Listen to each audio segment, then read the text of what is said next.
जय हिंद साथियों। हमें क्या क्या कहा गया, हमने क्या क्या किया। हम हैं क्या? भारत की जनता। भारत की जनता क्या है, आपको भी सोचने की आवश्यकता है। हमें कहा गया कि कोरोना जो है वो भारत में नहीं आएगा, याद है आपको? हमने कहा ठीक है।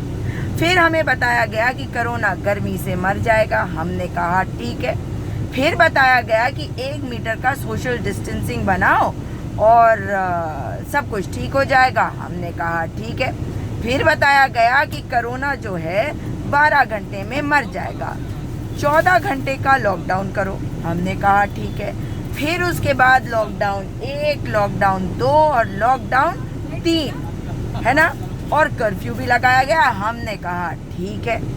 अब आप मुझे बताइए कि उसके बाद 18 दिन में महाभारत की लड़ाई जीती गई थी, इसलिए कोरोना की लड़ाई 21 दिन में जीती जाएगी, ये कहा, हमने कहा ठीक है। आपने कहा ताली बजाइए, थाली बजाइए, घंटी बजाइए, टॉर्च जलाइए, मोमबत्ती जलाइए, हमने कहा ठीक है। फिर आपने बोला कि सरकारी खजाना खाली हो गया है, पीएम केयर्स में दान दो, हमने कहा ठीक है। फिर कुछ नहीं हो सकता तो बोला कि आत्मनिर्भर बन जाओ, हमने वो भी मान लिया, हमने कहा ठीक है। फिर आप तो ऐसे गायब हो गए हैं और नजर नहीं आ रहे, फिर भी हमने कहा ठीक है।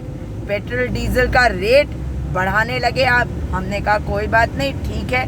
अब आप हमें ये बताएं कि इसमें हम सरकार का विरोध कहीं कर रहे हैं क्या?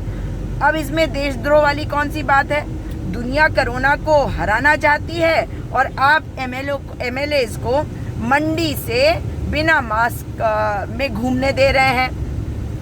70 साल की सारी कमाई 7 सालों में गंवा दी कपूतों ने।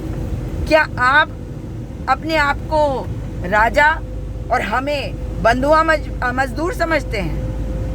नहीं, ये देश हमारा है, इस देश के मालिक हम हैं। आपको चुना है तो हमने चुना है, इसलिए आप सबसे भी कह रही हूँ कि अपनी आवाज को बुलंद करिए, गलत के विरुद्ध बोलिए। अपनी आवाज को बुलंद करेंगे तभी हम देश को बचा सकते हैं। देखिए किस प्रकार से चीनी घुस रहे हैं हमारे देश में, हमारे प्रधानमंत्री कह रहे हैं कोई नहीं घुसा।